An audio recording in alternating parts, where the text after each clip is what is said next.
BJP के पर्यवेक्षक विनोद तावड़े ने की मुलाकात। राष्ट्रीय अध्यक्ष जेपी नड्डा से मुलाकात की है। जेपी नड्डा के आवास पर हुई मुलाकात।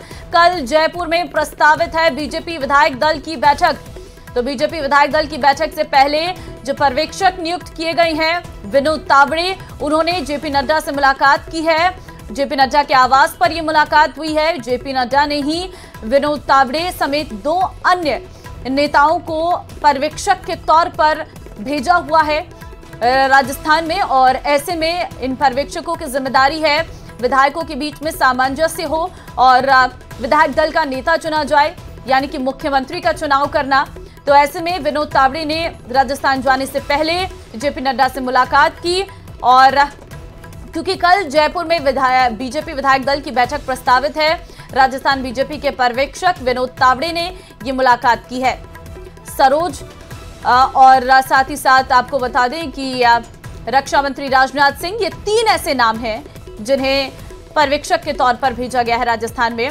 लखवीर संवाददाता फोन लाइन पे हमारे साथ है। लखवीर, जानकारी सामने आ रही है कि पर्यवेक्षक विनोद तावड़े ने जेपी नड्डा से मुलाकात की है। इस मुलाकात के कुछ जानकारी सामने आई?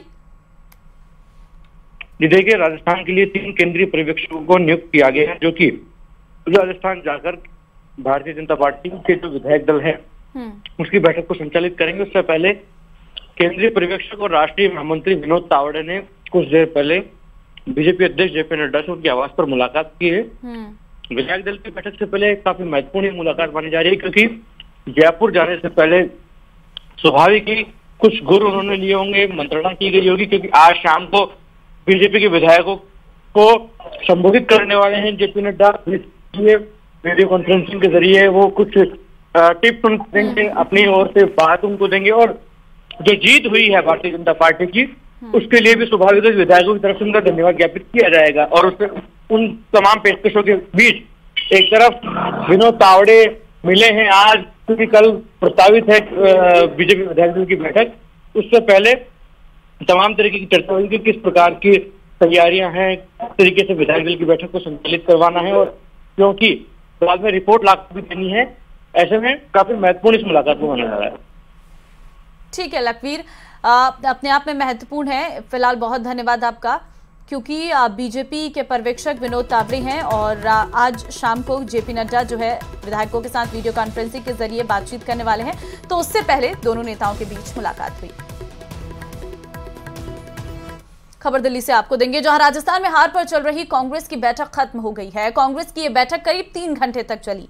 बैठक मल्लिकार्जुन खड़गे की अध्यक्षता में हुई। बैठक में अशोक गहलोत, प्रभारी रंधावा समेत कई बड़े नेता मौजूद रहे। बैठक खत्म होने के बाद प्रभारी रंधावा ने कहा कि हम आज से ही लोकसभा चुनाव की तैयारी शुरू कर रहे हैं। चुनाव में कांग्रेस पूरी तरह से एकजुट थी। हमारे कार्यकर्ता बूथ लेवल पर मजबूती से चुनाव लड़े हैं।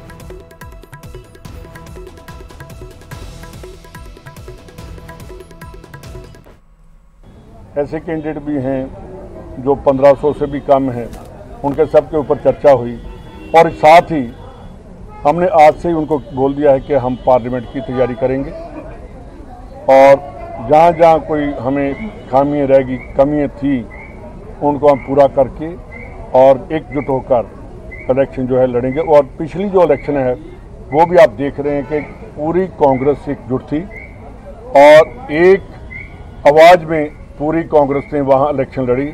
हमारा जो बूथ लेवल का या मंडल अध्यक्ष थे या दूसरे ब्लॉक प्रेसिडेंट, डिस्ट्रिक्ट प्रेसिडेंट, उन्होंने खूब काम किया कांग्रेस के वर्कर्स ने।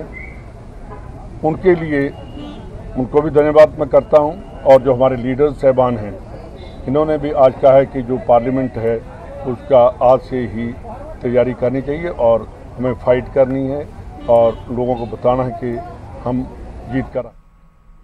चलिए आगे बढ़ते हैं। खबर जयपुर से आपको देंगे, जहां बीजेपी के प्रदेश अध्यक्ष सीपी जोशी ने कांग्रेस के सांसद धीरज साहू के मामले को लेकर निशाना साधा। उन्होंने कहा है कि कांग्रेस पार्टी का लंबा इतिहास रहा है, कांग्रेस का भ्रष्टाचार का सीरियल इतिहास रहा है। जांच एजेंसी काम करती है तो इसलिए इनके पेट में दर्द होती है। ये राहुल गांधी की बहुत नजदीकी रही हैं।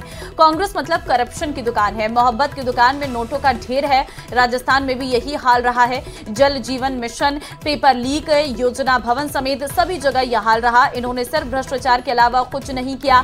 सीएम के ओएसडी लोकेश शर्मा ने भी कहा कि अब राहुल, प्रियंका और सोनिया गांधी को जवाब देना चाहिए।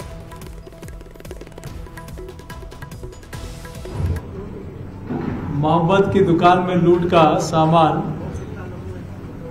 जिस प्रकार से पूरे देश भर में कल से आप लोग देख रहे होंगे कि कैसे नोटों का एक बहुत बड़ा जखीरा जिसको गिनते गिनते कई घंटे हो गए और गिनने की मशीनें भी खराब हो गई। ये कांग्रेस पार्टी की मोहब्बत की दुकान है और माननीय प्रधानमंत्री जी ने स्पष्ट रूप से इन नोटों के ढेर को देखते हुए कहा है कि कांग्रेस के नेता ईमानदारी का भाषण देते हैं, उनको ये देखना चाहिए जो जनता से जो लूटा है उसकी पाई पाई लौटानी पड़ेगी।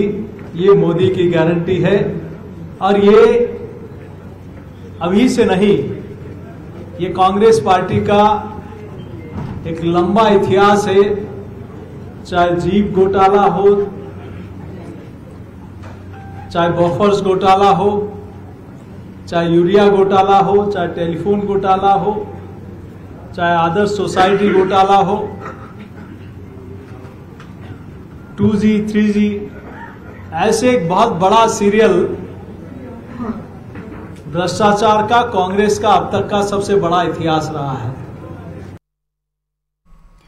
तो फिलहाल आगे बढ़ते हैं खबरों में। राजस्थान बीजेपी से जुड़ी दूसरी बड़ी खबर यह है कि राजस्थान के विधायकों से बात करेंगे जेपी नड्डा।